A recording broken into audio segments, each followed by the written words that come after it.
What's up guys, hope you're having a good day. In this video we're going to be breaking down all of the main card fights from this weekend's fantastic UFC 280 card.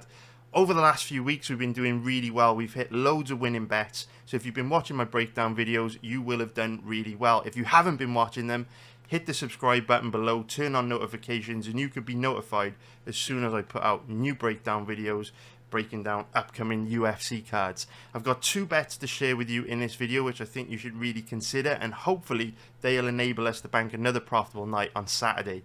If you like the breakdowns that I'm doing in this video on YouTube, also check out my website MMABettingTips.com, where you'll find breakdown videos for all the prelim fights on this card. On my website I post breakdown videos for every single fight on every single UFC card.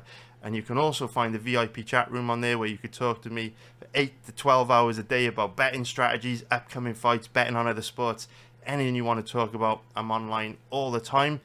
And I also post all my MMA bets to this website as well. So all my over-unders, my prop bets, my straight money line bets, they're all on there. And over the long term, pretty much every type of bet that I post to the website is profitable, so link in the description below for that. Check it out, I think you're going to like it a lot. Before we dive into these breakdowns, very important to remind you guys that it is important to gamble responsibly. Making money betting on sports, being profitable betting on sports is one of the hardest things to do in the world. A lot of people consider it to be impossible. It is not impossible, but it takes a lot of hard work. You see these guys on Instagram staying in fancy hotel rooms, driving Rolls Royces, wearing Gucci tracksuits with bundles of cash on their hotel table. That's not real life, guys. The only way to make money in this game is through hard work, hard graft. And you will not see me outdoors very often.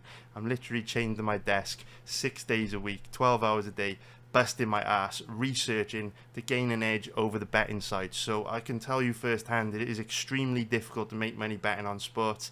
And as a result, gamble responsibly, do your research, put a lot of time and consideration into any bets you're thinking of placing, because this game isn't easy. It may seem easy because when you go on Twitter, everyone's tweeting and talking like they're a profitable gambler, but we know only a very small percentage of people actually are. I make a living from live betting on the UFC, but it is extremely difficult. I am paid in full. I've got over 10 years of experience, and every week I put in tens and tens and tens and tens of hours of research to enable me to be profitable. It is not easy. So do your own research, gamble responsibly.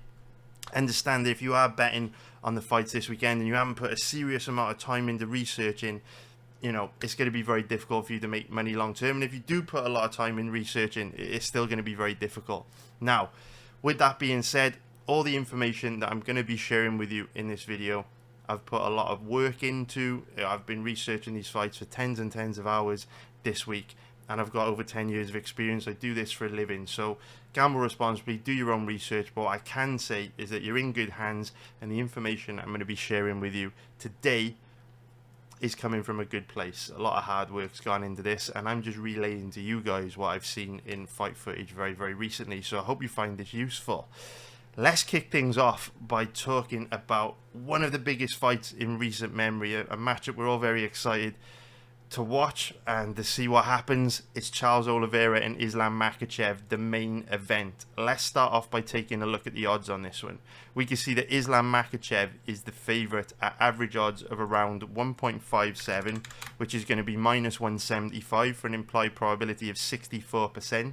If we take a look at the odds on Charles Oliveira, he is the underdog at average odds of 2.50, which is plus 150 for an implied probability of 40%.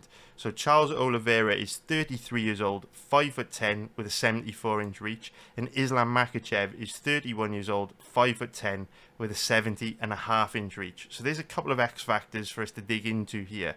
The first being the age of both guys and the number of miles that both of them have got on the clock, because when you look at their ages on paper, there's not really anything too notable, right? Oliveira's 33 years old, Makhachev's 31. They're about the same age, nothing major there. But when you look at the number of fights both guys have had, you can see that there's a lot more mileage on Charles Oliveira. He's had over 40 pro fights. When you look at Makhachev, he's had almost half that amount of fights. And so you've really got to wonder at what stage in Charles Oliveira's career all these fights, all these wars, all these knockdowns, all this damage that he's taken is going to start to catch up with him. Because when you look at Makhachev's record, he's had 23 pro fights. But if you consider how those 23 pro fights have played out, a big percentage of them have been Makhachev grabbing a hold of his opponents, ragdolling them to the ground, and just basically cruising, controlling them, holding them down, beating them up from top position. And he hasn't really taken that much damage in fights. He hasn't really put much stress on his body. His body hasn't gone through that much wear and tear. When you look at the 40 pro fights that Charles Oliveira has had, this guy has been in so many wars. I mean, he's taken so much damage. He's been knocked down so many times. He's had so many injuries. And while, yes, he's on a brilliant winning streak, beating some of the best UFC lightweights ever, guys like Justin Gaethje, Dustin Poirier. The problem with Oliveira is that when he has been racking up a lot of these wins, he's had to go through the fire to get them. He's taken significant damage. He's been knocked down. He suffered a lot of brain trauma, man. He's taken a beating. You look at the amount of damage that Dustin Poirier was able to inflict on him early in this fight. All that damage has to add up and reflect in his performances at some point. Fighters are a finite resource, and every time that they go through a war, every time they take a lot of damage, it takes something away from them. I always describe, fighters as being like batteries in a torch, where, when they start their career, that charge is on full. But every time they have a fight and every time they take damage, that charge goes down a little bit, to the point where after they've had a lot of wars and they've been in a lot of battles and taken a lot of damage, that charge is very low. And so the torch doesn't work quite as well as it used to when that battery charge is low. The light's not as bright. It flickers a little bit. And I do wonder with Charles Oliveira, with how many wars he's been in, with over 40 pro fights now, the amount of times he's been the distance with world-class fighters, when this is going to start to catch up with him. Because at 33 years old, he is pretty old for a lightweight. And so, in terms of when you look at both these guys, yes, they're roughly about the same age, but there's a lot more miles on Oliveira's clock. And while he hasn't shown any signs of decline up until this point in his career, if anything, he's getting better. Again, you do have to wonder when it will catch up with him, because Father Time can sneak up on you pretty quickly. And Oliveira, man, like I say, he's got a lot of miles on the clock. In terms of their size, we can see that Oliveira does have a very nice 4-inch reach advantage, which is great because he knows how to use that reach advantage. He does fight very long, although I do feel this is counterbalanced by the physicality of Islam Makhachev, because Oliveira's body type is long and lean and lanky, and on the feet he can use that length very, very well to chip away at his opponents from a range where they're going to have to cover a lot of distance to get inside and counter. But when you look at Makhachev, he's got that small, compact, muscular, powerful, physically imposing body type, which also has its own advantages. So while Oliveira's 4-inch reach advantage is great for him, it's also counterbalanced by physical attributes that will give Makhachev an edge in many positions in this fight too. So right off the bat, I do think Islam Makhachev is a very good bet in this fight. I think that Makhachev is grossly underrated, and I think this may be the last time that we ever get to play Makhachev at playable odds. I do feel like the reason why the odds are the way they are is because the win-loss records, the MMA records, is having a really big influence on the odds. And I don't think the odds are fully factoring in how these two guys match up from a stylistic point of view. Because when you look at Charles Oliveira's record, it is so impressive. I mean, look at this win streak. He's on a 1, 2, 3, 4, 5, 6, 7, 8, 9, 10 fight win streak. And not only that, but in his last 3 fights, he's beaten some of the nastiest lightweights to ever live, right? He's gone through Killer's Row. Charles Oliveira is paid in full. He is an absolute beast. He's the uncrowned king in the lightweight division. And because of how many wins he's got over really big names, I feel that's influencing the odds to the point where Makhachev's odds are a lot more generous than they should be. Because when we were doing the live stream research session for this fight, a lot of people in the live chat were saying they think Makhachev's all hype, they think he's overrated, he doesn't deserve a title shot because he doesn't have any wins over anyone in the top 15. And I completely get it. When you look at his record, you can see that aside from facing an absolute monster in Chookagian, his run to the title has been pretty easy, right? Compared to Charles Oliveira's run to the title. I mean, he had to go through guys like Kevin Lee, Tony Ferguson back in 2020. It wasn't clear at that point that Ferguson was on a major decline. It only, became much more obvious after the Oliveira fight. But the point being, both these guys have walked very different paths, and the path that Oliveira has walked is very, very different. And what I notice about sports betting in general is that a lot of people that bet sports, and I think this is a big mistake a lot of people make, and a big reason why most people lose when they bet on sports, is that they're very results orientated or stats driven. They are very much focused on numbers on paper and like tangible things that they can see in terms of percentages and numbers and win-loss records. And so when you look at the records of both these guys, it's very easy to look at Oliveira's record and go, oh my God, this guy has beaten some of the best lightweights to ever live. Makhachev hasn't beaten anyone. Why the hell is Oliveira, a big underdog here? Makhachev hasn't proven himself yet. These odds are crazy. I think there's value on Oliveira. I think he's going to win. That's what a lot of people do. They just look at the results. They look at the outcome, the end result, the outcome. They focus very, very much on that. But that's a quick way to lose all your money. The way that you can gain an edge betting on sports is to do that qualitative analysis and interpret what the results on paper, what the statistics, what the percentages actually mean, what the qualitative analysis is behind that. And when you look at Charles Oliveira and Islam Makhachev, while I get that Makhachev hasn't fought anyone, when you look at the skills that he's demonstrated in his fights, he is absolutely elite. Like, elite. The highest level MMA grappling that we've seen. He's up there with Khabib. He's up there with Chimaev. The guy is an absolute monster. And you don't always need to see fighters compete against a high level of opponent to see that there's something very, very special. A big part of my job is talent spotting. Is seeing these new up-and-coming fighters and identifying the ones that are that little bit special so that you can start betting on them when there's value before the masses realize just how good they are.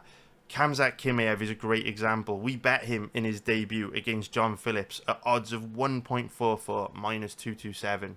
People were not interested in Chimaev in his debut because he hadn't fought anyone. But if you would have studied him, if you would have looked at his fights, if you would have seen the technical abilities that he brings to the table, you would have noticed before he even got to the UFC that he was something very special. And that's why we were able to bet on Chimaev very early. And then the masses catch on. And now he's a 1.10 minus 1,000 favourite against everyone that he fights. Last week was a pretty good example. Do you know how many people told me I was crazy for betting Jonathan Martinez to beat Cub Swanson at decent favourite odds? Guys telling me Cub was going to knock him out. Martinez is like, he hasn't fought anyone, he's unproven, it's too big of a step up to fight Cub, and obviously Jonathan Martinez absolutely run through Cub, made it look very easy, very, very, very comfortable fight for Martinez. And if you would have done your homework on Martinez, if you would have studied how he matched up with Cub from a technical point of view, it would have been really obvious to you that that was a great stylistic matchup for Martinez, that he was going to win a very high percentage of the time, and thank God he came through for us in a big way. With Makhachev, the same thing is happening here. He hasn't fought anyone, so people think he's all hype, he's overrated, but they're not actually paying attention to the skills that he's demonstrated in the octagon and how he's going to look when he faces that step up in competition. Because the whole point of talent spotting is identifying the guys who are going to make that step up, or the guys that are going to get exposed when they face that higher level of opponent. Being able to identify which path an up-and-coming fighter is on is critically important. But when I look at Islam Makhachev, not only do I think he is an absolutely elite lightweight and probably the best lightweight in the world right now, I also think he's got the potential to be the greatest fighter of all time. And I understand these are strong words, but the reason why I'm so high on Makhachev is that he's got the benefit of learning through Khabib. So over time, we always see the next generation of athletes better than the previous generation of athletes, because as time moves on, strength and conditioning gets better, training gets better, standard of living gets better, just the overall, quality of life, hygiene, living conditions, nutrition gets better, everything gets better, medicine gets better. You look at just going back 10 years, and ACL could literally end, an ACL tear could end a football player's career. Now, 12 months, 18 months, you're back and your knee's stronger than ever. Examples like that are why, as time moves on, athletes just get better. Cristiano Ronaldo, Lionel Messi are much better players than Diego Maradona and Pele. Just athletes evolve. Anderson Silva was an absolute beast in his day, but if prime Anderson Silva for prime Israel Adesanya, I would imagine prime Israel Adesanya would do really, really well. Athletes just get better over time. So with Khabib Nurmagomedov being the GOAT, the greatest of all time in my opinion, and Makhachev being his understudy, Khabib 2.0, Makhachev's got a huge edge because he can learn through Khabib. When you think about it, when Khabib was on his come up, when Khabib was making his run in the UFC, think of how many mistakes Khabib would have made. Everything that Khabib was doing would have been for the first time, so he would have made a lot of mistakes and suffered setbacks and had to learn from them. Makhachev won't have to make anywhere near as many mistakes because he can learn through the mistakes that Khabib has made and benefit from that guidance, that mentorship that Khabib is going to give him. So I think Khabib is a phenomenal fighter. I think he's the greatest of all time and an absolute incredible fighter. But Makhachev is the next generation, and I think he's got the potential to be something truly, truly, truly special. So I'm extremely high on him, as high as I could possibly be on a fighter, which is one of the reasons why I'm betting him this weekend to beat Charles Oliveira.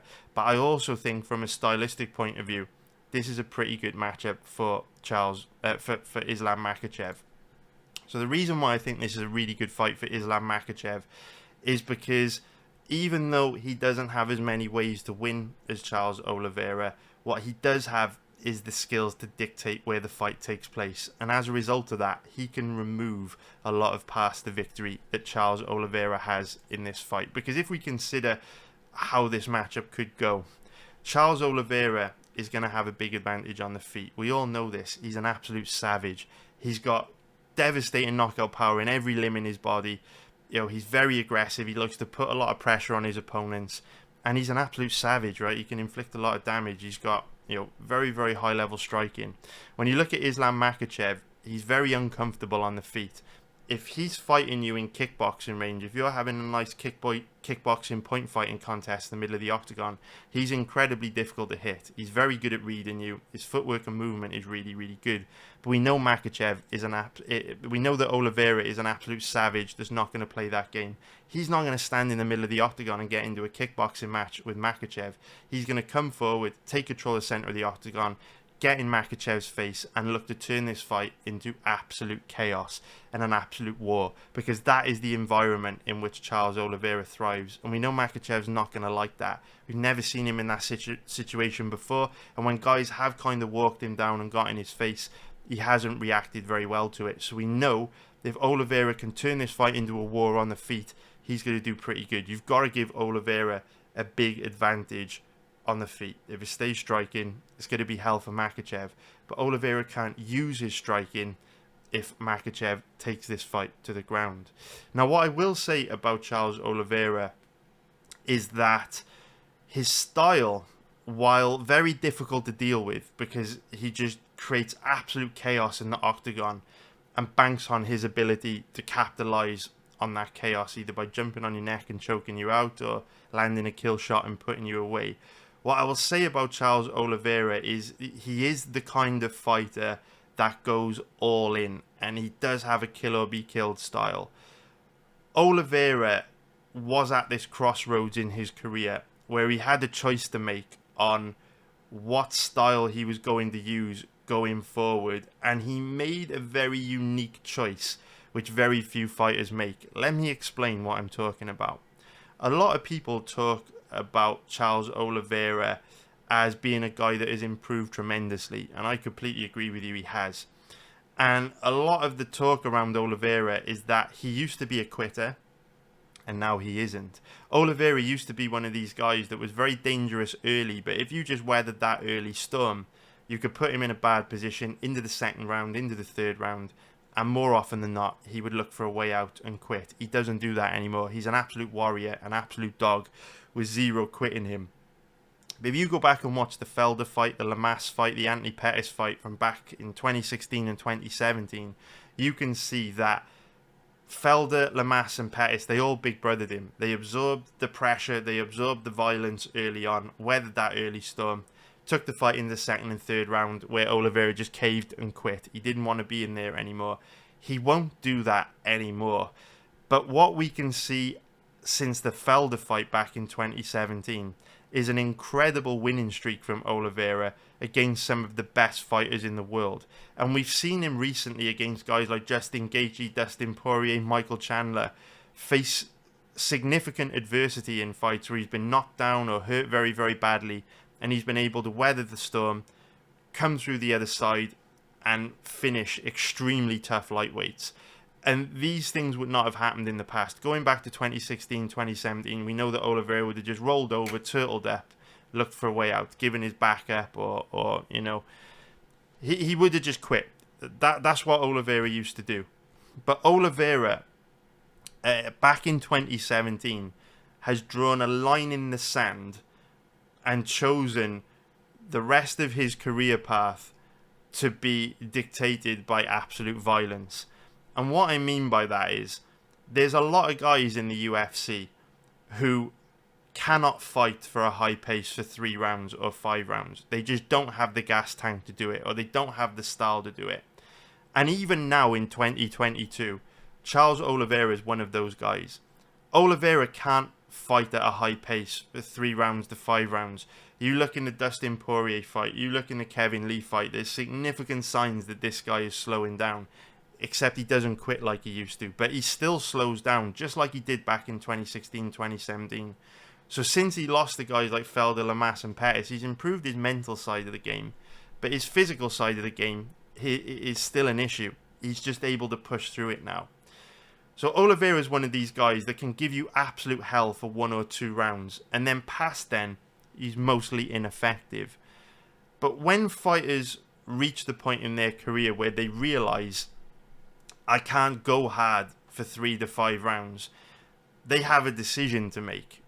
They either double down, accept that they can't go hard for 3 to 5 rounds, and they just accept, right, I have to go all in early, and if I don't get the job done early, I just have to accept whatever happens to me after that point.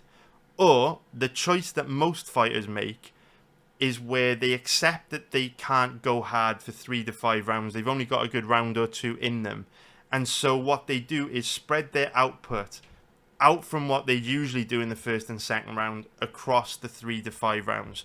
So they will do less early, spread their output out, and kind of fight a little bit safer, a little bit more passively, a little bit more tactically and strategically, but not as aggressively, so that they can perform closer to their full potential for longer. You know, you look at a guy like Jordan Wright last weekend in his fight against Dusko Todorovic. Jordan Wright looked absolutely phenomenal in that first round against Todorovic, and then faded really hard in the second round. Jordan Wright's at a crossroads now, if he even manages to stay in the UFC, where he's got to decide if he wants to continue with this kill or be killed style where he throws everything into the first round, or if he wants to fight a little bit more strategically, a little bit more tactically, and spread that output out across the 3 rounds in a fight so that his cardio holds up better. That is the choice that most fighters make. Oliveira didn't make that choice. Oliveira chose violence, and he basically accepted that he isn't ever going to be able to go hard for 3 to 5 rounds. He's not going to be the kind of guy that can beat you in rounds 4 and 5.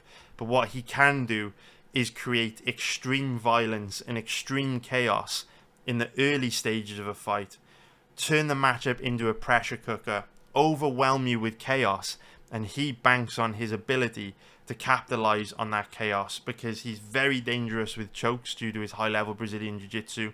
He's very nasty on the feet with his striking, and so far that's been working out really, really well for him. because it's very difficult to train for Charles Oliveira, right? If guys trained, if guys sparred like Oliveira fought, every MMA fighter would be dead by the age of 40 because they would just take too much damage. It would not be possible. So when guys go in there against Oliveira for the first time, a lot of the time they're like a rabbit in the headlights. You look at Justin Gaethje, you look at Dustin Poirier, they couldn't believe the amount of damage this guy took and continued to keep coming forward. He just overwhelms them. He breaks their will. He breaks their spirit, which is so ironic because that used to be his biggest weakness, where he used to quit when put in bad positions, and that's now something he's overcoming and he's doing to other people, which is kind of crazy. But make no mistake, Oliveira is still one of these guys that if you make it through those early stages of the fight, he becomes very, very beatable. And his record shows this. If you take a look at his record, you can see that he doesn't have many wins past round 2. You know, if we go back all the way back to 2015, we'll start with the Max Holloway loss. We can see 1 in round 1, 1 in round 1, lost fights in round 3, 2 and 2. So he won in round 1. He beat Christos Giagos in round 2, but of course we know Christos Giagos has also got a very, very, very bad gas tank. I'm not saying Oliveira has a very, very bad gas tank, but it makes sense why Oliveira would still be able to beat someone like Giagos in round 2 because of how much Giagos slows down. He beat Miller early. This fight's as good as ending in round 1, 55 seconds into round 2, 2 minutes into round 2. Round 1, again, did get a win in round 3 over Kevin Lee, but Kevin Lee we know is also a guy that slows down a lot as fights wear on, so it's not as big of a deal that Oliveira also slows and becomes less effective. Tony Ferguson we know is on a steep decline, was absolutely shot. This fight is as good as ended in round 1, 19 seconds into the second round. This fight ended in round 1. Now the win over Dustin Poirier is very, very impressive, a third round finish, but if you go back and watch that fight, you can see that Dustin Poirier hit Oliveira with his best shots, through everything that he had at Oliveira in that fight, and just adrenaline dumped very, very bad. By the second round, Poirier had faded hard. So again, it's that situation where Oliveira is either beating a lot of guys early, or he's beating guys deeper into the fight that also slow down. But Oliveira's never beaten a guy like a Paul Felder or like a Ricardo Lamas that won't slow down. And so Oliveira's definitely improved a lot since 2016, 2017, but his core weakness of becoming less effective as the fight wears on is still there. And you can see this in his recent fights. If you go watch his fights against Dustin Poirier or Kevin Lee, you can see past round 1, there's much more of a flatness to everything that Oliveira does. Early in fights, he's very vibrant, he's very explosive, he's very sharp, fast, dynamic. But with every round that ticks by, he becomes significantly less explosive, significantly less sharp. He's much flatter. There's a real flatness to everything that he does. And so, with this fight, where I'm analysing who is the better bet in this matchup, I'm asking myself, can Oliveira finish Makhachev in rounds 1 and 2? And of course the answer is always going to be yes, right? Anything can happen in MMA. But the real question I'm asking myself is, what is the probability that Charles Oliveira finishes Makhachev in round 1? And this isn't an easy question to answer because we don't know how Makhachev is going to deal with the chaos, the pressure cooker that Oliveira is going to bring in the first round of this fight. But what we do know is that Makhachev has absolutely elite combat sambo, some of the best MMA grappling I've ever seen. And as a result, that gives him the ability to dictate where this fight takes place. We know that Charles Oliveira's takedown defense isn't great because he doesn't care about going to the ground. He's a high-level Brazilian Jiu-Jitsu practitioner that will give up cheap takedowns. He'll even fake being knocked down so that hopefully he will go into his guard, which will give him an opportunity to submit you or put you in a bad position on the ground. But I have been asking myself this question over the last few weeks when researching this fight, and I can't think of any example for the question that I'm going to ask you. Please leave a comment below and let me know if you can think of any example where a high-level combat sambo guy has struggled on the ground against a high-level Brazilian Jiu-Jitsu practitioner? Can you think of any example?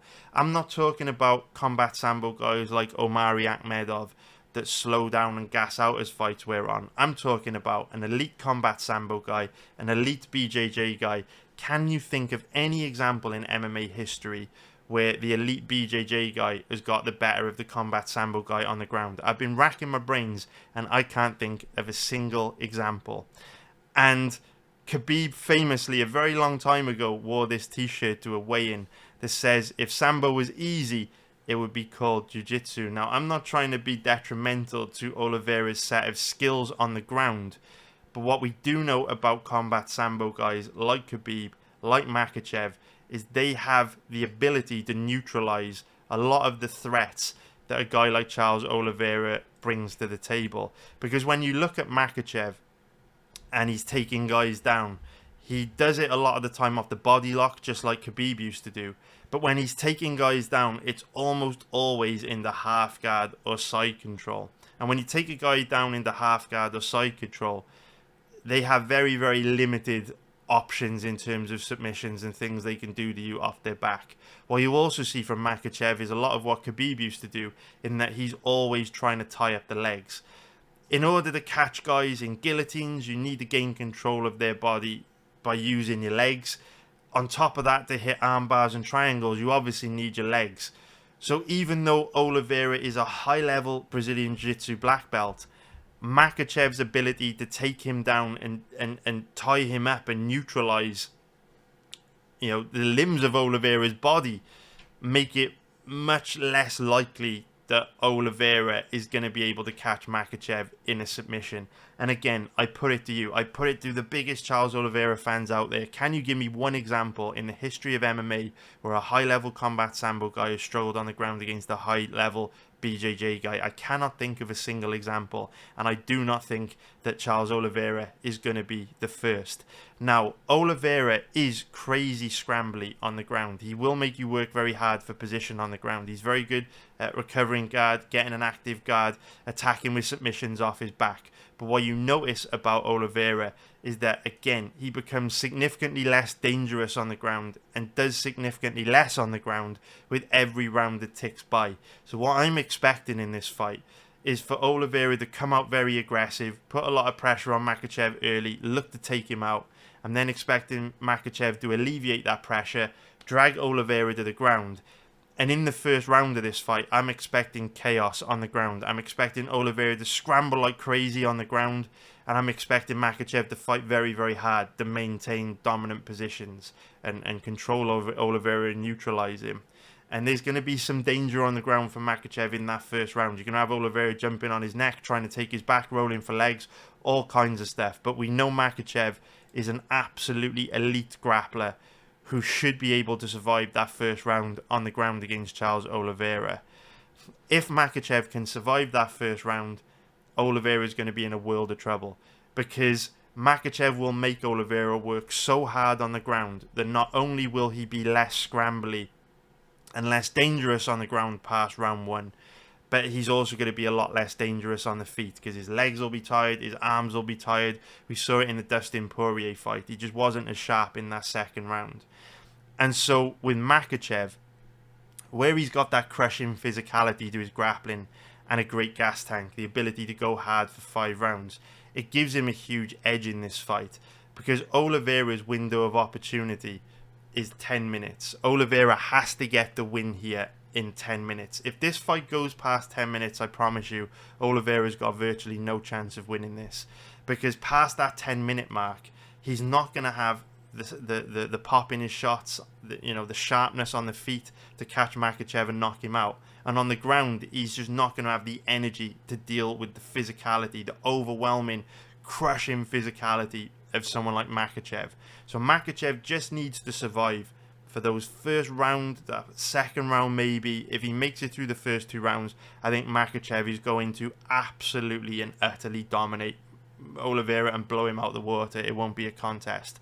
Now, obviously Makhachev is going to have to go through the fire early. Oliveira is a very, very dangerous guy. But even though Oliveira's got more ways to win in terms of his high-level BJJ and submission game, how nasty he is on the feet, Even though Makhachev doesn't have as many ways to win, what Makhachev does have, and we go back right to what I said at the beginning of this breakdown, Makhachev has the ability to dictate where this fight takes place. And Oliveira is not going to be able to cause Makhachev a problem on the feet with his striking if Makhachev takes him down. And Oliveira is not going to be able to get his submission game going if Makhachev neutralizes Oliveira's submission threat by just chilling in half guard, side control, or just controlling him off that body lock or tying his legs up. There's a lot of things Makhachev does on the ground to take away the threat of finding himself, having to fight for his life in deep submission attempts. So I think Makhachev's a great bet this weekend. Really, really good bet. It's MMA, anything can happen. We're likely to get a lot of chaos in this fight. Charles Oliveira brings absolute violence to the table. But I do think Makhachev is the next generation. I think he is extremely, extremely, extremely underrated. And I do think that there's a very good chance he dominates Charles Oliveira this weekend. And this will be the last time we ever get to bet Makhachev at odds less than like 1.20 minus 400. So I hope you found that breakdown video useful. Let me know what you think in the comments below. Ultimately, the way I would just look at it is, obviously do your own research on it. But I feel Makhachev can win for 25 minutes, right? Makhachev can perform to his full potential for 25 minutes. I only feel like Oliveira can perform to his full potential for 5 to 10 minutes. So Oliveira's window of opportunity to win this fight is very, very slim. And if Makhachev takes Oliveira down early, neutralizes the threats that Oliveira poses to him on the feet and on the ground, if Makhachev neutralizes Oliveira in that first 10 minutes, Oliveira's probability of winning is so low. And that's why I think Makhachev gives you a really, really good opportunity to make some money this weekend. But do your own research, gamble responsibly. Let me know what you think in the comments below. We will now move on to talking about the co-main event, which is going to be Aljamain Sterling against TJ Dillashaw. And let's start off by taking a look at the odds on this one. We can see that Aljamain Sterling is the favourite at average odds of around 1.57, which is going to be minus 175 for an implied probability of 64%. If we take a look at the odds on TJ Dillashaw, he's around an average of 2.45, which is going to be plus 145 for an implied probability of 41%.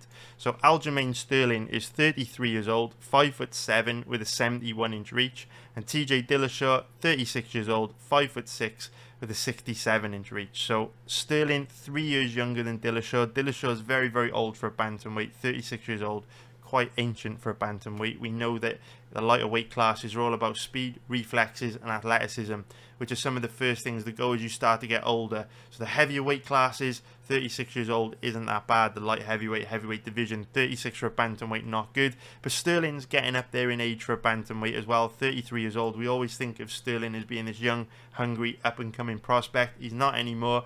He's actually reaching the stage in his career where he'll be starting to decline as well as a bantamweight.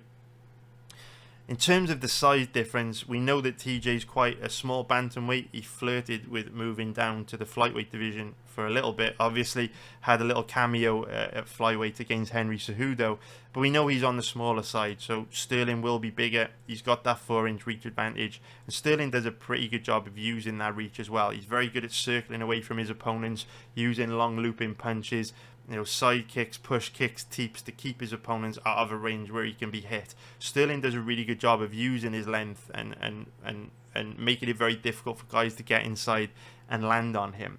Now, there are other significant X factors to talk about with this one, and they're all related to TJ Dillashaw. Obviously, he's been very inactive over the last few years. I mean, can you even count this as a fight? It lasted 32 seconds. I mean, again, a brief cameo in the octagon doesn't mean anything. So if we disregard this fight, we can see that TJ's only fought once in the last 4 years. So he's been very inactive. Ring rust is a very real thing. Hasn't fought very much. And again, he's coming into this fight this weekend on the back of more than a 1-year layoff.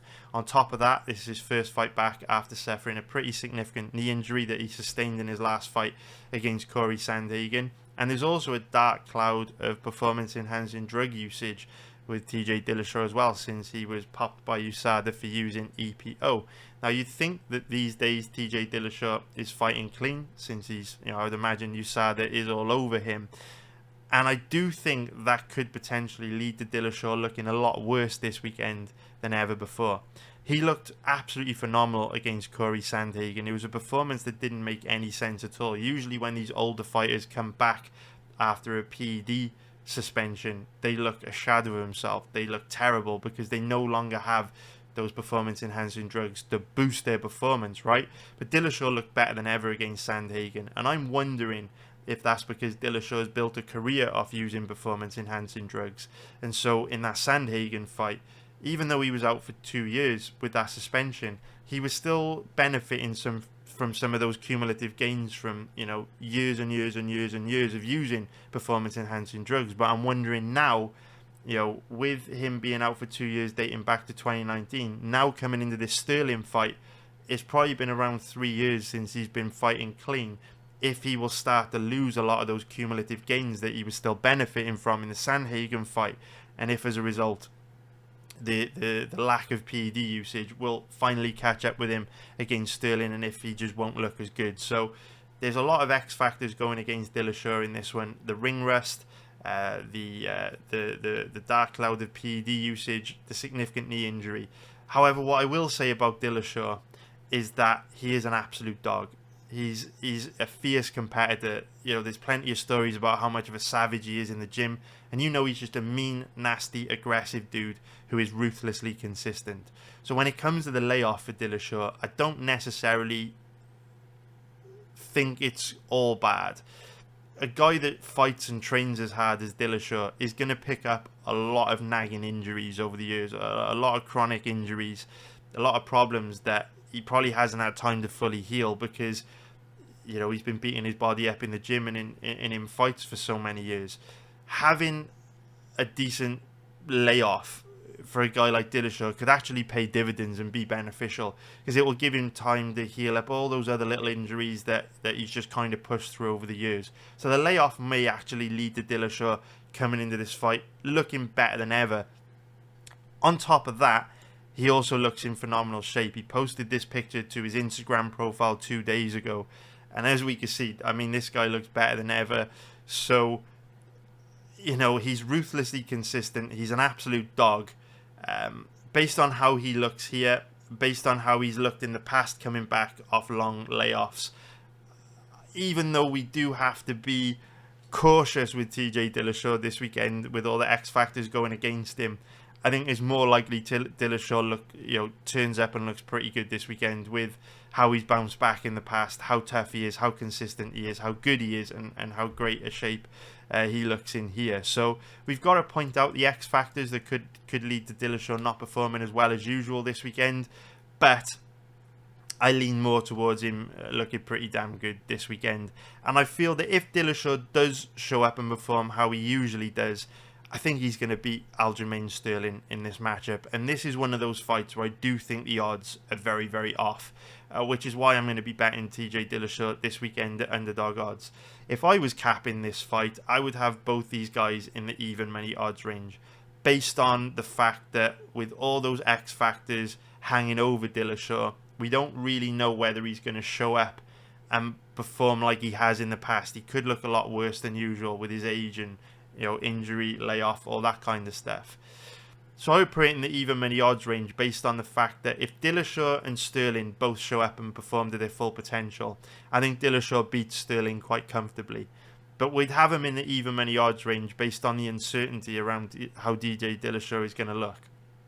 If you came to me today and you said, Chris, I've got a crystal ball and I can tell you TJ Dillashaw is going to show up and perform just like he did against Corey Sandhagen, based on that information, how would you cap this fight? I'd actually flip the odds the other way around, and I'd have Dillashaw as the 1.57 favourite, which is minus 175, and I'd have Sterling as the 2.45 plus 145 underdog. That's how well I think Dillashaw does in this fight, because a guy like TJ Dillashaw is absolute kryptonite for a guy like Aljamain Sterling. Sterling's big problem coming into this matchup is that it's very obvious how you beat him. If you go back and watch any of Sterling's fights, it's very clear that he's kind of the opposite of Charles Oliveira. Where we were talking about Oliveira as being one of these guys with that kill or be killed style that goes all in and tries to kill you in round one and just accepts his fate if he doesn't get it done. Sterling's gone the other route, and he tries to spread the output that he can bring to the table in an MMA fight out across the entire duration of the fight. So with Sterling, you see him for the most part avoid engaging. He tries not to engage too much on the feet because he doesn't want to burn through any energy that isn't going to bring him big rewards. And he doesn't grapple that much because he knows the more he grapples, the faster he's going to slow down. So what you see from Aljamain Sterling is focus on defending himself, focus on not taking too much damage, focus on not allowing his opponents to score that big. He just focuses on neutralizing them, and then he uses the energy that he has to steal as many rounds as possible. But he slows a lot as fights wear on, and we know that every round that passes by, Sterling is going to get a lot worse. And when you look at his two fights against Peter Yan, they really tell the story of what Sterling is all about. Because if you look at the first fight against Yan, where he didn't get anywhere near takedowns or anywhere near obtaining dominant positions on Peter Yan, by the third round of this fight, go back and watch it yourself, by the third round of the Sterling Yan fight the first time, Sterling was so tired in the third round that he was literally on his knees at times. He could barely stand up because of how exhausted he was. And the first fight was an absolute cakewalk for Peter Yan. So what was different about the second fight? Because if you go back and look at rounds 4 and 5 in the rematch, Sterling had definitely slowed in the 4th and 5th round, but he wasn't anywhere near as tired as he was the first time he fought Peter Yan. And to the naked eye, that can seem like there's been some kind of improvement from Aljamain Sterling between those two fights, but that's not what is happening at all here. The difference is in the output and the energy that Sterling was forced to exert in both of those matchups. So in the first round, the first fight, Yan came out, took control of the centre of the octagon, put a lot of pressure on Sterling, neutralised the threat of every takedown that Sterling threw at him, and forced Sterling to stand and strike. And as a result of that, Sterling burnt through a lot of energy, faded very, very quickly. If you look at the second fight, Yan got complacent at times and enabled Sterling to get to his back in a couple of those rounds and rack up a lot of control time from back control, where Sterling was able to pace himself better. Obviously, he's going to be burning through energy from that back control position. He's going to be, tiring his legs out to maintain control of Yan in those positions. But Sterling isn't going to be burning through anywhere near as much energy from that back control position as he did in the first fight against Peter Yan, where he was having to work very hard for takedowns and exert a lot of energy for takedowns and forced to react to the pressure that Yan was putting on him on the feet. So for sure, Sterling did exert energy in the second fight, but nowhere near as much as the first. That's why Sterling looked a lot more tired in the first fight than the second, because in the first fight, he wasn't able to put Yan in a position where he was able to pace himself or buy himself some time. With those back control positions in the rematch, he was. And so Sterling hasn't actually changed that much between these two fights. It's just the second one he was able to pace himself better.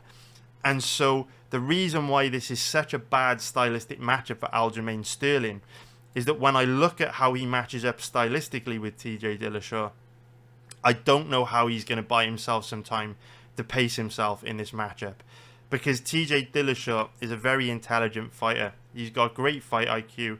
He's very aggressive, very consistent. And if he's gone and looked at Aljamain Sterling, done exactly what I've done, looked at Sterling's past fight and come up with the best game plan and strategy to give him the best chance of winning, Dillashaw is going to know that if Dillashaw just fights how Dillashaw usually fights, and he comes out the gate very aggressive and forces his opponent to engage from the first second to the last second, based on pretty much all of Aljamain Sterling's past fights, there's no way Sterling's going to be able to keep up with the pace that Dillashaw sets, because we know Dillashaw likes to take control of the centre of the octagon just like Peter Yan, and while he might not be as dangerous as Yan on the feet, he can still fight at the same pace and engage you, overwhelm you with combinations, big kicks, clinch work, takedown attempts. Dillashaw is an absolute buzzsaw with a very, very high work rate. Dillashaw isn't an amazing grappler. He's not an amazing striker, but it's his toughness, consistency, and work rate that are his biggest strength.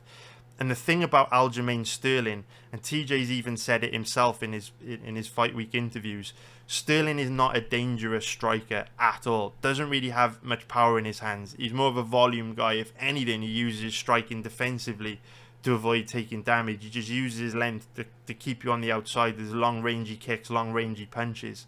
So Dillashaw can come forward aggressively, get in Sterling's face, rough him up, take some gambles to get inside and land big shots, and not have to be too worried about anything coming back his way. Dillashaw doesn't really have to respect Sterling that much on the feet, which again gives Dillashaw a license to be overly aggressive on the feet, really push a high pace, and force Sterling to burn through a lot of energy in striking range. So then we look at what is Sterling likely to do in order to alleviate the pressure that Dillashaw is most likely going to put on him on the feet. And we know that Sterling's primarily a grappler, so naturally he's going to look to grapple to alleviate the pressure that Dillashaw is going to put on him. And this is where the big problem comes in. Because while Sterling is probably the better grappler than Dillashaw, Sterling has got this curse where he has this incredible weapon that he can use, which is this really high-level crushing MMA grappling. But the more he grapples, the faster he slows down. So he's always in this catch-22 position where he can't afford to grapple really hard because he knows it'll cost him late on in the fight when he'll slow down and become too tired to defend himself or too tired to get anywhere near grappling.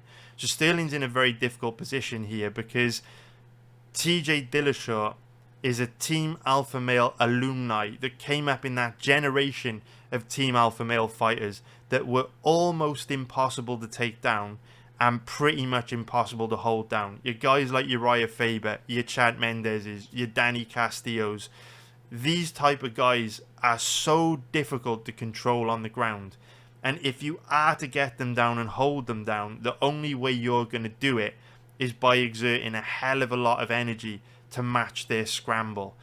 TJ Dillashaw has got some of the best takedown defense in the history of the bantamweight division. His takedown defense is 86%, which is incredibly impressive when you take into consideration that for a big chunk of his career, he's competed against the best bantamweights in the world, and there are a lot of strong grapplers in the bantamweight division who have tried to take Dillashaw down and hold him down. No one's been able to.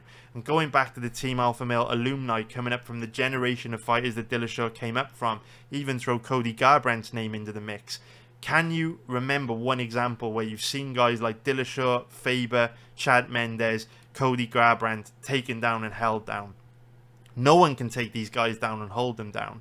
Now, I'm not saying Sterling can't take Dillashaw down and hold him down, but what I am saying is because Dillashaw is also a very high-level grappler with a base in wrestling, if Sterling does take Dillashaw down, Dillashaw is likely going to be able to defend himself. He's going to be able to defend himself against submissions. He's going to be able to defend himself from finding himself in really, really bad positions on the ground. So then you have to ask yourself, how much energy is Sterling going to have to exert to get Dillashaw down and keep him down? Because I can promise you this right now. Based on past performances, if Dillashaw shows up and looks anything like he has in the past, Sterling will not be able to out-grapple Dillashaw for 25 minutes, 5 rounds. He just doesn't have the gas tank to do it. He can't grapple hard for that long. He's got maybe a round or two of really hard grappling in him. And the thing about a guy like Dillashaw, who's a lifetime wrestler, a lifetime grappler, is that he scrambles like crazy. He hustles so hard on the ground. So even if you do take him down and obtain a dominant position, you're going to have to work so hard to maintain it. And so a guy like TJ Dillashaw is absolute kryptonite for a guy like Aljamain Sterling. And once again, I think this is one of those examples of why the UFC is very, very much like the WWE in terms of a fighter's popularity and character and charisma can have a big influence on the odds, and people focus very, very much on wins and losses on paper, right? If you look at Aljamain Sterling's record, very impressive. He's got 2 wins over Peter Yan and a win over Corey Sandhagen, and I consider Sandhagen and Yan to be the 2 best bantamweights in the world. So on paper, Sterling's record looks really, really impressive. So I understand why, to the naked eye, people are looking at the records of both these guys and thinking Sterling's more likely to win here. But when you dig beneath the surface and look at how both of them match up from a stylistic point of view, I think it is an utterly brilliant stylistic matchup for TJ Dillashaw. And so long as the knee injury, the layoff, the dark cloud of PED usage doesn't take away too much from what Dillashaw is capable of doing in the octagon, so long as Dillashaw shows up and performs just like he did in his last fight against Corey Sandhagen, I think he gives Aljamain Sterling absolute hell here. Because even though Sterling may use his length on the feet and his strong grappling to do well early, TJ is tough enough and consistent enough to know that if he forces Sterling to work very, very hard early, he's going to be putting money in the bank for later on in the fight. And go back and watch Sterling's first fight against Petr Yan and take a look at how tired he was in that third round against Yan. Then go look at the pace Dillashaw usually puts on people. I just do not see Sterling being able to keep up with the pace Dillashaw sets, so long as Dillashaw looks like he has in the past. And that's the risk factor with this one, right? Obviously, Dillashaw's an underdog. It's a risky bet, but the risk comes from not knowing whether Dillashaw can still perform how he has in the past. If he can, Sterling is in a hell of a lot of trouble here. As ever, do your own research and let me know what you think in the comments below. But I think Dillashaw is a fantastic value bet this weekend, and hopefully he comes through for us. We've been doing really well lately, so hopefully Makhachev and Mr. Dillashaw can help us bank another profitable night on Saturday. And if you like these breakdowns, man, hit the like button below and show me some love. Would really appreciate it. Also, if you like these breakdowns, you want to watch more breakdowns for all the prelim fights, head on over to MMABettingTips.com, my baby, my website, my business. You'll find breakdowns for every single prelim fight on that card and every other UFC card. Hopefully we'll be able to dig up some good bets on the prelims for UFC 280 and give us an even better chance of making some cash this weekend. We now move on to the co-main event between Petr Yan and Sean O'Malley. Very unfortunate that this isn't a 5-rounder, but anyway, what can you do? 3 rounds is going to be fun enough. Let's start off by taking a look at the odds. We can see Petr Yan, one of the biggest favourites on the card, at average odds of around 1.36, which is going to be minus 278 for an implied probability of 74%. If we take a look at the odds on Sean O'Malley, he is around an average of 3.20, which is going to be plus 220 for an implied probability of 31%. So Petr Yan is 29 years old, 5'7" with a 67-inch reach. Sean O'Malley, 27 years old, 5'11" with a 72-inch reach. So O'Malley, obviously a lot longer, a lot taller, has a nice reach advantage there over Petr Yan. And this is pretty huge because Sean O'Malley is the kind of fighter that really knows how to use it. He does a great job of fighting long. Sean O'Malley is a very special fighter, a unicorn in many ways, not just because of his coloured hair, but because O'Malley has the ability to fight very effectively on the back foot, which is something very few MMA fighters can do. The only one that springs to mind off the top of my head that's very good at doing this is Joanna Jędrzejczyk. Very, very difficult for a fighter to effectively land on their opponents while moving backward. It's like a lost art, a skill that you do not see that often in MMA, but O'Malley is very, very good at it. If you go watch his fights against Chris Moutinho or Thomas Almeida, you can see that he does a great job of picking guys off while moving backward. It's a unique skill. It makes him a unicorn and an extremely specially talented fighter. That can potentially cause Petr Yan problems because not only does he have that length, that reach advantage, that ability to fight on the back foot, but we also know that Petr Yan is a slow starter that at times has a tendency to headhunt a little bit too much. I think Yan is one of these guys that does suffer a lot from complacency, and he does suffer a lot from not showing his opponents the respect that they deserve. You know, an example would be his performances against Corey Sandhagen and Aljamain Sterling. Petr Yan looked absolutely fantastic against Corey Sandhagen. He was very aggressive, started strong, really put it on Sandhagen from the opening bell. And I think that's because Yan really respected the threats that Sandhagen brought to the table. He realised how big of a challenge Sandhagen was and how high level of a striker he was. And so Jan absolutely brought his A game for Sandhagen and looked absolutely phenomenal. Same can't be said in both fights against Aljamain Sterling, where I feel in both matchups he kind of let Sterling off the hook at times, got complacent in both fights, and also had long periods of inactivity in both matchups where he didn't do a great deal. We also saw the same thing early in the Jose Aldo matchup, where Aldo did great early on and Jan really didn't do a lot. Now, Jan's always been a slow starter. Even back when he was competing for the most part in 3-round fights, he was a slow starter. But you would hope that he will have learned from those mistakes and will come out more aggressive in this 3-round fight against Sean O'Malley, because when you've got a 3-round fight, there's very little room for error. If Jan's going to take the first round off to kind of get comfortable in there and find his range, he has no margin for error then in the second or third round. If O'Malley were to finish one of the rounds strong or land a flash knockdown, Jan's in a position then where if he loses round 1, he's going to need a finish in the second and third in order to win. He can't win a decision if he loses one of the second or third and drops the first round. So Jan being a slow starter is a big risk to Peter Yan this weekend. Also showing complacency and not showing Sean O'Malley the respect he deserves is a big issue in this fight, because what I have noticed about Jan is, again, he is one of these guys that does have a tendency to headhunt. When he's coming forward and he's pumping the jab and he's hammering his opponent's legs with those leg kicks and he's throwing combinations and volume strikes and range finding strikes, he's very good because his striking is at such a high level. He's really, really technical and difficult for guys to deal with. But what you see from Jan a lot of the time is he abandons the leg kicks, he abandons the combinations, he abandons the jabs, and he'll kind of just walk forward like the Terminator, loading up on big power shots, looking to knock his opponent out. And like Chael Sonnen once said, when you try and win a fight by knockout, you often end up losing a decision, because while you're trying to land that big singular nuclear bomb of a power shot which knocks your opponent out, if that doesn't land, your opponent in the meantime can rack up volume and outpoint you. So Jan is very, very guilty of that. And what I really like about Sean O'Malley is that he's really, really disciplined at sticking to a game plan and a strategy. And again, we've seen this in his fights against Moutinho and Almeida. No matter how much pressure you put on him, no matter how well he's doing, no matter how well you manage to close the distance and force him to fight in an uncomfortable range, he doesn't deviate from his game plan. He doesn't get sucked into reckless exchanges. He doesn't feel pressured to stand and bang to try and back you up and get some respect in there. He'll actually run away from you if you're having, a lot of success closing the distance and putting him in that range where he doesn't want to be.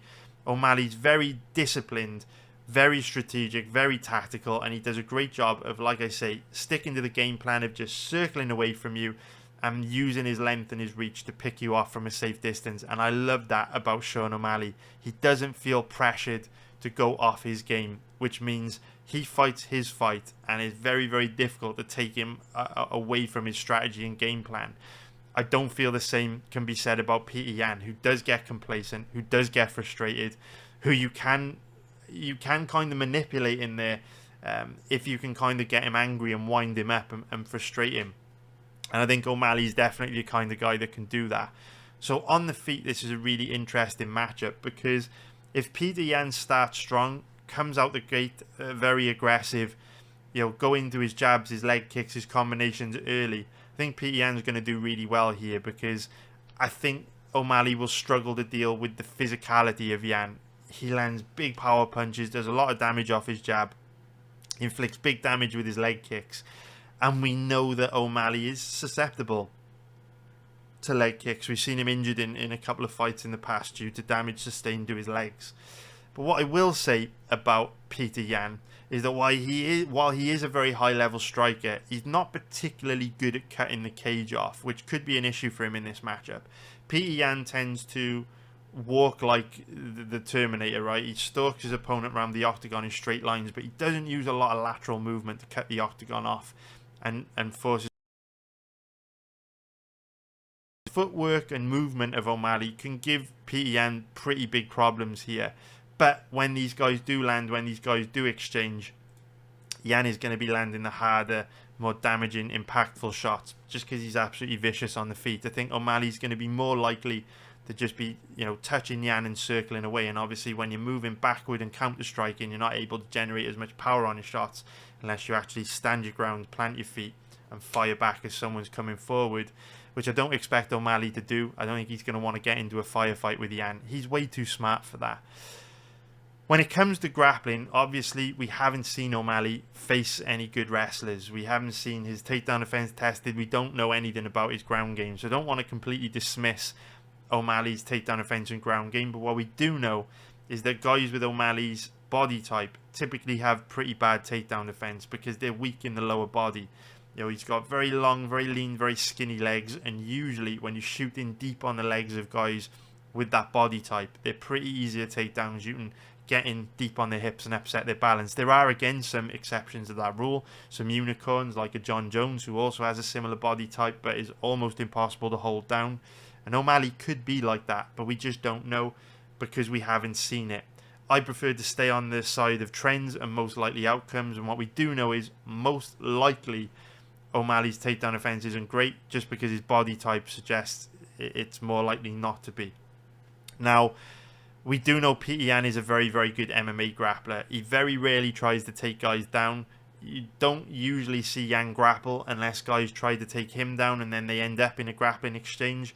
But I do think if Yan were to come into this fight with a grappling heavy game plan, with how high level he is on the ground, with his low center of gravity, his compact muscular frame, and his ability to shoot in deep on the legs and hips of someone like O'Malley, with how lean and skinny O'Malley's frame is, I think Yan can have a lot of success with his grappling in this fight. So when we look at this matchup from a betting point of view, it's a tricky one because Yan has all the skills in the world that he needs to win this fight. He can win the fight standing up and on the ground. But we know that the outcome of so many fights is determined not by the skills that both athletes bring to the table, but it is instead through fight IQ, game planning, and strategy. And I feel this is an aspect of MMA in which Sean O'Malley excels. For all of his, antics outside the cage, his coloured hair, his pink Lamborghinis, his very interesting personality, that's all a smokescreen and a facade for an extremely intelligent guy that understands the sport, understands his body and how to get the best out of it, and he understands the importance of sticking to a good game plan and a good strategy. And that is really important. Game planning, strategy, fight IQ, the most important attributes in MMA, and O'Malley absolutely excels in those areas. Yan is more skilled than O'Malley, but he's lacking in those critical areas of game planning, strategy, and fight IQ. Yan just comes to fight. He just wants to inflict pain and violence. He wants to knock you out on the feet and just beat you up. But because of that, he often gets complacent, the red mist descends, and he doesn't focus as much as he should on winning rounds and putting rounds on the bank and outstriking you or out-grappling you. He just focuses on hurting you and just winning the fight. But obviously, the way that MMA is scored is based on rounds. And I don't feel Yan does a particularly good job most of the time of being aware of that and putting his stamp on rounds. Whereas O'Malley does. He really understands how MMA fights are won. And so, from a betting point of view, I'm going to pass on this one because I don't want to bet on O'Malley, because I think if Peter Yan shows up and performs to his full potential, he wins easily. If he comes in with a grappling heavy game plan, he likely dominates O'Malley. And if he starts fast, comes out the gate aggressive, and throws a high volume style of strikes, which you know he can do with his leg kicks, his jabs, his combinations early, I think it's going to be very difficult for O'Malley to match the impactfulness and the damage of the shots Yan is going to be landing from the centre of the octagon, pushing the action, being the aggressor, and pressuring O'Malley. I think it's going to be difficult for O'Malley to outwork Yan from the outside with his counter-striking game. But I don't want to bet Peter Yan either, because I do think O'Malley can frustrate him. I do think O'Malley's got the better game planning, strategy, fight IQ, which is so important. I do think O'Malley can frustrate Yan. And if Yan does start slow like he often does, I do think there's the potential this fight is going to be razor close, because O'Malley's almost certainly going to start fast, because again, he's a smart guy that will know he needs to win the early stages of the fight, because Yan gets better as the fight goes. So, I'm going to pass on this one. Let me know what you think on the comments below. Gun to my head, I'd probably still bet Yan, because I don't like the idea of betting a guy like O'Malley that probably won't win a very high percentage of the time if their opponent shows up and performs their full potential. But I feel like we've seen complacency and bad fight IQ and the inability to put his stamp on rounds creep into so many of Yan's past fights that it's just hard for me to take him as a big favourite. So I'm going to pass on this one. I still think Yan wins, but I think Yan's odds reflect the level of advantages that he's got in this matchup. I don't see any value here. I think the odds are pretty much where they should be on this fight. Now let's take a look at the next fight between Beneil Dariush and Mateusz Gamrot. So if we start off by taking a look at the odds on this one, we can see that Mateusz Gamrot is the favourite at average odds of around 1.53, which is minus 189 for an implied probability of 65%. If we take a look at the odds on Beneil Dariush, he's around an average of 2.60, which is plus 160 for an implied probability of 38%. So Beneil Dariush is 33 years old, 5'10" with a 72-inch reach. Mateusz Gamrot, 31 years old, 5'10" with a 70-inch reach. And as a result, both these guys roughly the same age and roughly the same size.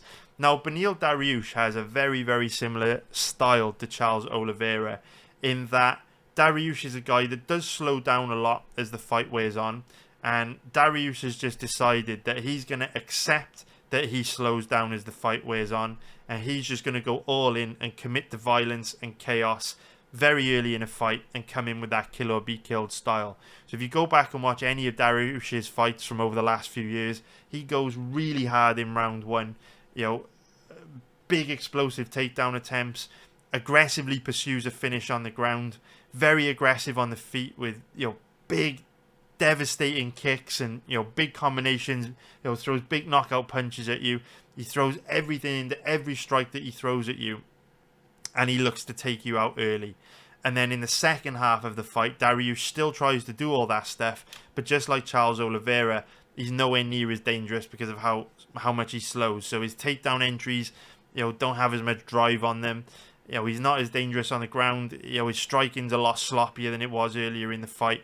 Dariush, just like Charles Oliveira, has that kill or be killed style where he's looking to get it done early, and if he doesn't, he's going to struggle late on. That's just what Dariush is. That's what he brings to the table.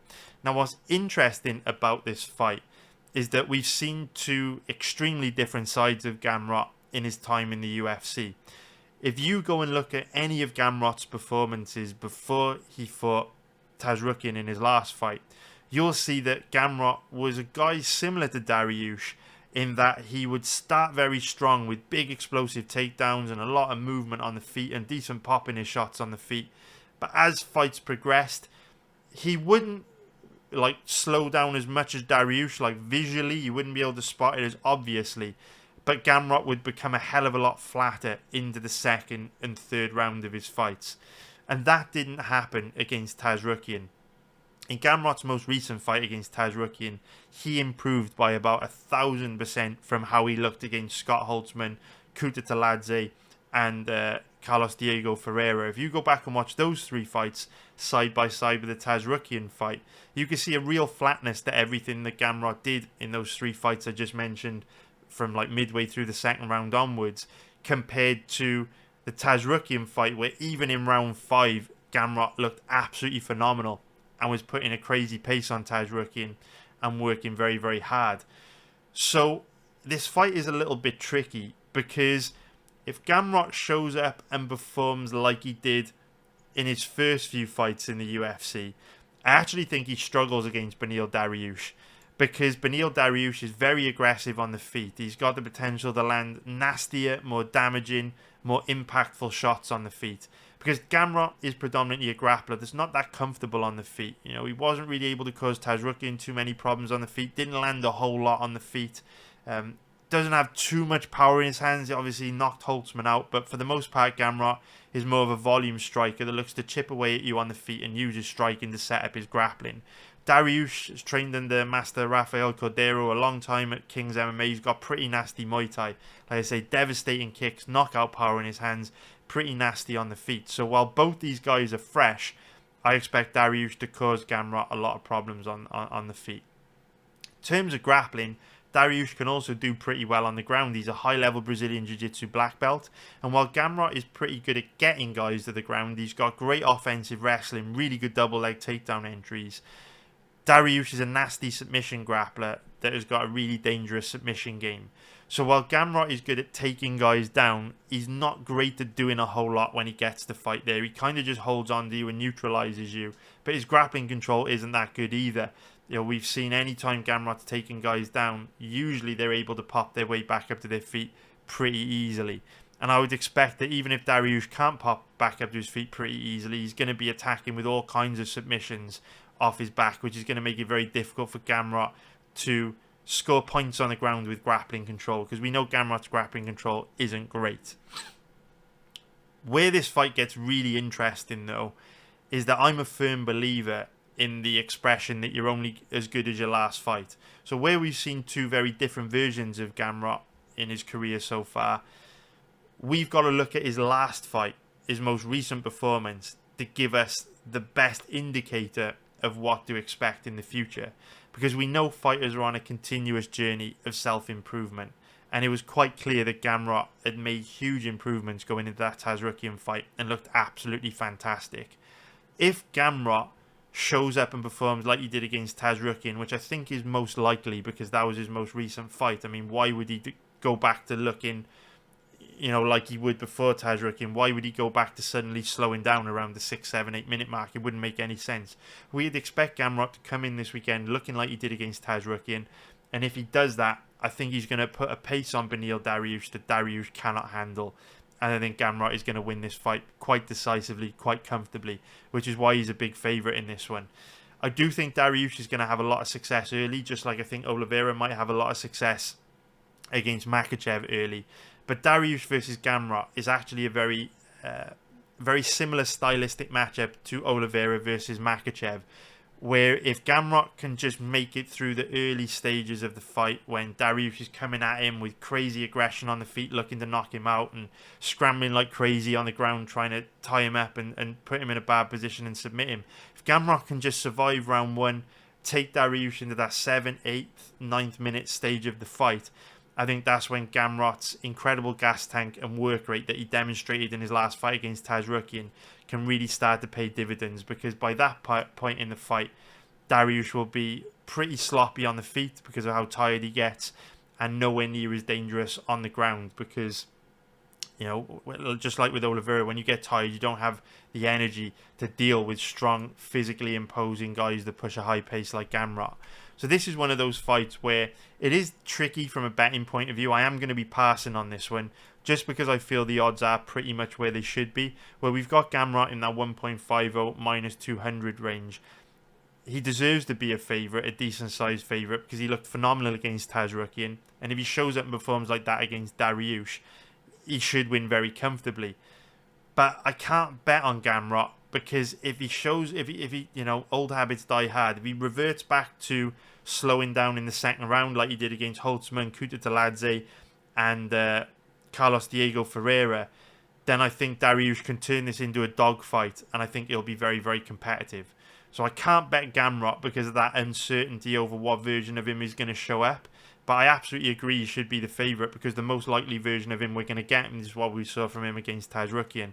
On the flip side, I can't bet Dariush because I dislike betting fighters that I know will get a lot worse as fights wear on. It's the reason why I'm betting Makhachev this weekend. I know Makhachev can go hard for 25 minutes. I know Oliveira can't. I'm not interested in Oliveira. It's all Makhachev for me. With Dariush, he's got a good 5, 6, 7 minutes in him max, but this is a 15-minute fight, so I've got no interest in betting Dariush. He's very dangerous. I think he can turn this into a war. I think he can turn it into a very interesting competitive fight.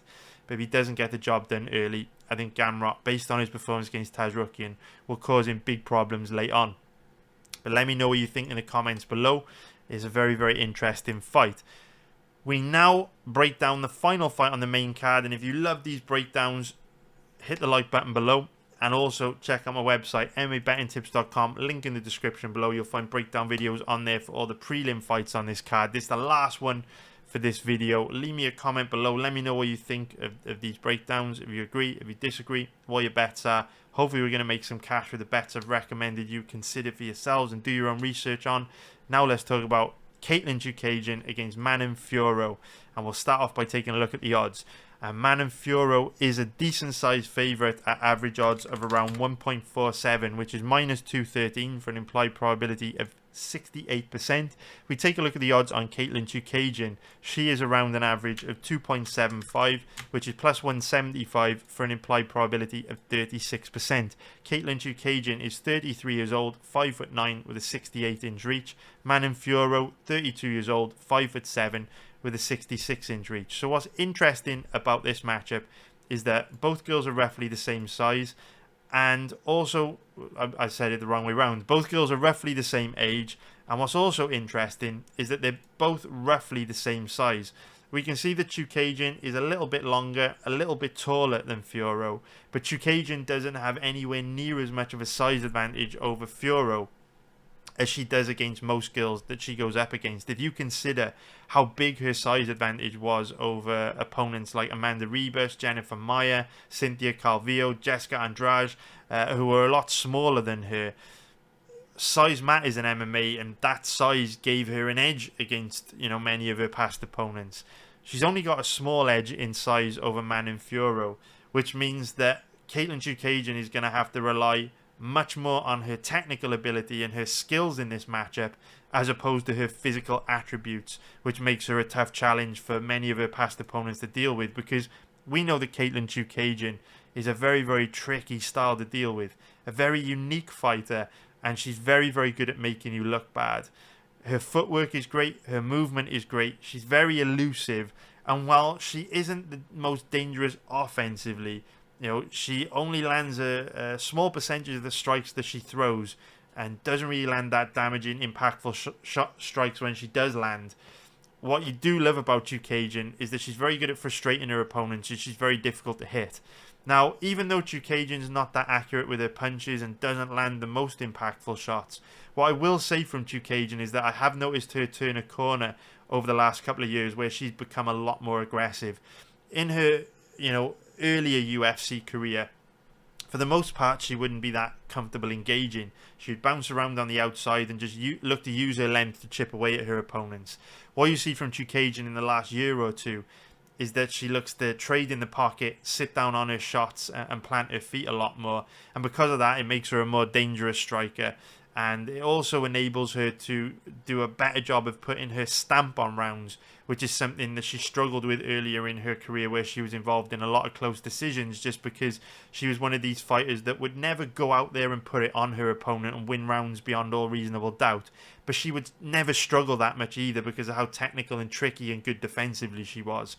Now she's becoming a lot more aggressive, and I love it. I think Chookagian's really improving at this later stage in her career, and you love to see it. Chookagian, a very, very tricky style. But when you look at Manon Fiorot, she is a pretty formidable challenge for Chookagian. She has a lot of pop on her shot. She's very powerful. She's very athletic, and she hits hard. And we know Chookagian in that boxing range isn't the best defensively. She's good defensively when she's light on her feet and counter-striking and using her length, but in the pocket, not great. Manon Fiorot is one of these fighters that can land harder, more impactful shots on the feet, which will give her an edge. But I'm wondering how much Fiorot is going to struggle with the footwork and the movement of Chookagian, because I feel Fiorot really thrives in kickboxing range when opponents stand right in front of her, or they're like, Mayra Bueno Silva and Victoria Leonardo, that don't have the footwork, the movement of Katlyn Chookagian to kind of circle away from her and make themselves a moving target, make themselves more elusive. Jennifer Maia exactly the same. Manon Fiorot is very good at lighting girls up right in the middle of the octagon in kickboxing range, but I have a feeling she may struggle with the elusiveness and the footwork and movement of Chookagian because Fiorot's range of strikes isn't that big. She tends to just throw like one or two boxing combinations that she kind of spams over and over. And she throws a lot of really low yielding, like funky, goofy side kicks, like the kind of John Jones side kicks and stuff that she uses to find range. But they're kind of pointless. Like, they don't do any damage. She's throwing them off balance and prone to counters a lot of the time when she does it. They don't look great. It's not going to be easy for her to get her striking game going against someone as elusive as Chookagian compared to previous opponents that will stand in front of her and fight her in that kickboxing range. So this is one of those matchups where I definitely favour Fiorot on the feet because she can land the harder, more damaging, more impactful strikes. But I do think you could see Fiorot struggle more often than usual because Chookagian's a tricky target to hit. I just don't think Chookagian's going to be able to do enough offensively to outwork Fiorot on the feet, because while she may like neutralize Fiorot more than a lot of previous opponents, I don't feel Chookagian can do that much offensively. Now, when it comes to grappling, it's an interesting matchup because Fiorot is very green on the ground. You can see her grappling's not very good. She is a kickboxer that is very strong, very athletic, very physically imposing, that has bolted some MMA grappling on. So when she goes to her MMA grappling, she's very strong, she's very athletic, she's got good grappling control, but she doesn't really have the technique to back it up. Chookagian has got really good Brazilian Jiu-Jitsu, and she's one of these unique fighters who is very, very weak off her back, but very, very heavy from top position. She's one of these grapplers that is good at being the hammer, but not so good at being the nail. And this is very interesting because this is one of those fights where I've got no doubt that Chookagian is a much higher level than Man and Fiorot on the ground. If this fight were to go to the ground, if this fight were a BJJ contest, Chookagian would probably tie Fiorot up in knots and do really, really well. But this is not a BJJ contest. This is MMA, and position over submission is very important. Fiorot understands the importance of position over submission. She always wants to be on top in a dominant position. She doesn't accept being on the ground on her back, allowing her opponent to control her. Chookagian, on the other hand, is cursed by having that base in BJJ, where she spends too long off her back, fishing for long shot submissions and not showing enough urgency to work her way back up to her feet. If you take Chookagian down, it's easy to rack up a lot of top control on her. Manon Fiorot is one of these fighters that, while not as skilled as Chookagian on the ground, could have a lot of success with her grappling, because if she's the one in top position holding Chookagian down, she's going to be the one scoring points. However, when we have seen Chookagian use grappling heavy game plans, the Anthony Shevchenko fight is a great example. Chookagian's offensive MMA grappling has looked absolutely brilliant. And if Chookagian were to come into this fight with a grappling heavy game plan, because she is the better grappler, if she were to be the aggressor and she were to look for the dominant positions in this fight, I think she can cause Manon Fiorot a lot of trouble because there's a big skill gap on the ground. Chookagian, much better overall grappler than Fiorot, just doesn't understand the importance of position over submission, although she did against Shevchenko. And if she does that again, utilizes that game plan again against Fiorot, I think she can cause Fiorot a lot of problems. So, in terms of how I see this fight from a betting point of view, again, I'm going to be passing on this one. This is not a fight I'm interested in betting. I think the odds are pretty much where they should be. I don't want to bet on Manon Fiorot as the big favourite because Chookagian does have that tricky, awkward style. And we know judging, generally speaking, is very, very bad in Abu Dhabi. We saw some horrendous decisions when the UFC had their stints on UFC Fight Island. And I'd expect a lot more bad judging this weekend. So with Chookagian's tricky, awkward style, where she does a good job of making people look bad, while I do give Fiorot the edge on the feet, I think Chookagian can make the fight close enough on the feet to the point where the judges may screw the decision up. So not interested in taking Fiorot as a big favourite for that reason. I also think if Chookagian were to come in with a grappling heavy game plan like she did against Antonina Shevchenko, she could cause Fiorot big problems. A couple of big reasons why I'm not going to be taking Fiorot as a big favourite. On the flip side, I'm not interested in taking Caitlin Chookagian either because I feel Fiorot will edge her on the feet by landing the harder, more impactful shots. And again, Chookagian often doesn't use grappling heavy game plans, so it's unlikely that that is going to be a factor, even though it's a possibility. So Fiorot should win this, but I feel the odds are pretty much where they should be. No value on either side. Thank you very much for watching. I hope you enjoyed these breakdowns. I hope you crush it this weekend and make loads of money. Thank you for watching this video. Please hit the like button if you haven't already. Subscribe if you haven't already. Check out my website, MMABettingTips.com, and I will be back very, very soon next week with another breakdown video for next week's card. Hopefully, Mr. Makhachev and Mr. Dillashaw come through for us this weekend. Give us another profitable week. We've been crushing lately. Take care, guys. Thank you for watching. Love you all. Have a great weekend. See you very soon. Bye.